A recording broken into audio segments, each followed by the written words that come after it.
ప్రధాని మోడీతో భేటీ అయిన జగన్ ఏపీ పరిస్థితులపై వివరించారు. ఇప్పుడు ఆయన మీడియాతో మాట్లాడుతున్నారు. లైవ్ చూద్దాం.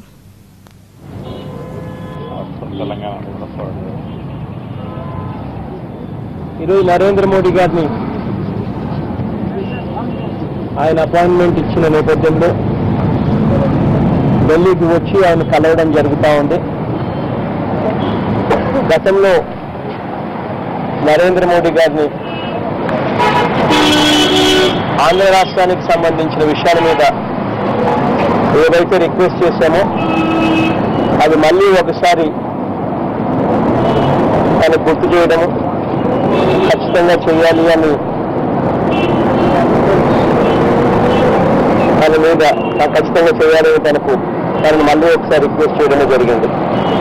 దానికి సంబంధించి స్పెషల్ కేటగిరీ స్టేటస్ మీద, development of backward area, backward districts మీద, మిగిలిన capital city section 94, industrial development incentives, railway Jones, ఇవన్నీ కాక అడిషనల్ గా ఈసారి నరేంద్ర మోడీ గారిని కలిసిన విషయాలలో పోలవరము పట్టిసీమ ప్రాజెక్టు గురించి కూడా నరేంద్ర మోడీ గారి దృష్టికి తీసుకొని రావడం జరిగింది.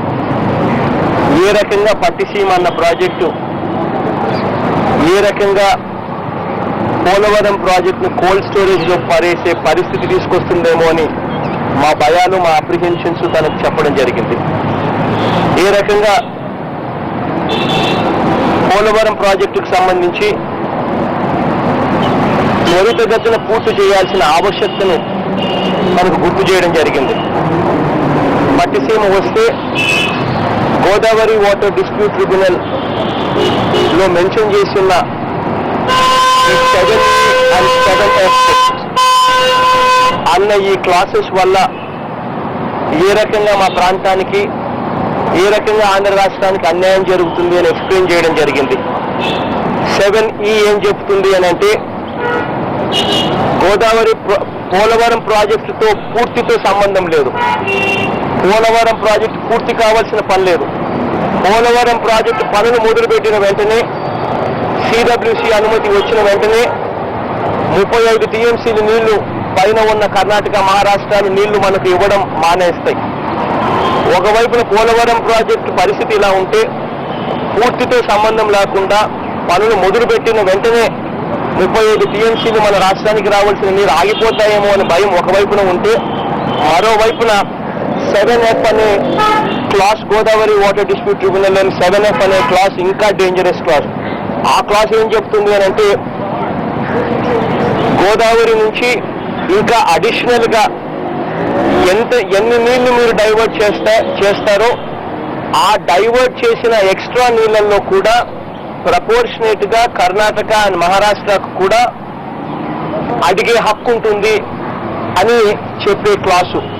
ఈ క్లాసు కూడా చూపించి మాకు భయం వేస్తా ఉంది, మాకు అప్రిహెన్షన్స్ ఉన్నాయి. ఈ క్లాస్ చూపించి రేపొద్దున పట్టిసీమ ప్రాజెక్టును చంద్రబాబు నాయుడు గారు ఫౌండేషన్ స్టోన్ వేశాడు.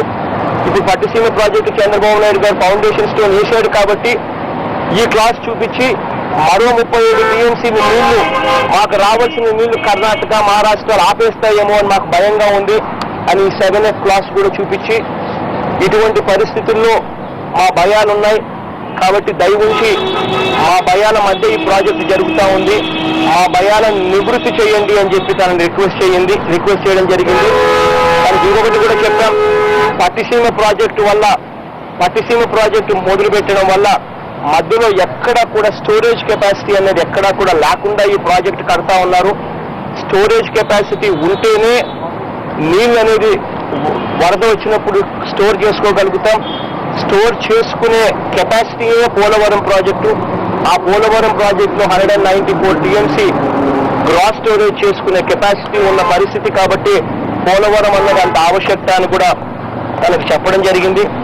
దాని తర్వాత పట్టిసీమ ప్రాజెక్టులో చంద్రబాబు నాయుడు గారు ఎందుకింత తొందరపడి ఈ నిర్ణయాలు తీసుకుంటున్నారు అన్నది రాయలసీమ ప్రాంతం మీద ఉన్న తనకున్న ప్రేమని కాదు.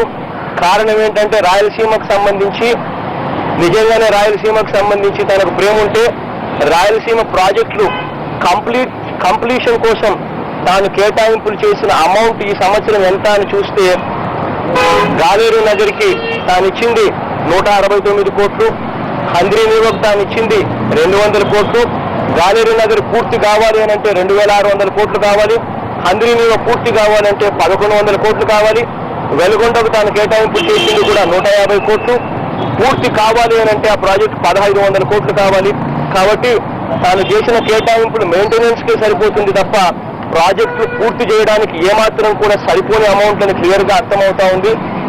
చంద్రబాబు నాయుడు గారు పట్టిసీమ అనే ప్రాజెక్ట్ చేస్తా ఉన్నది ఎందుకు అని అంటే కేవలం తనకు సంబంధించిన కాంట్రాక్టర్ కు వర్కులు ఇప్పించుకున్నాడు.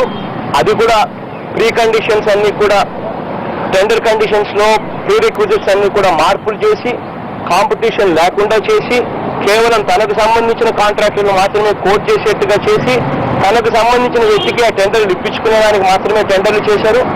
ఆ టెండర్లలో కూడా 21.9% ఆ టెండర్లలో కూడా ఎక్సెస్ కోట్ చేస్తే ఆ ఎక్సెస్ కోట్ చేసిన దాంట్లో 5% పర్మిసిబుల్ లిమిట్ కింద తాను ఒప్పుకుంటూ మిగిలిన 16.9% ఏదైతే ఎక్సెస్ ఉందో దాన్ని బోనస్ కింద డిక్లేర్ చేయడం జరిగింది.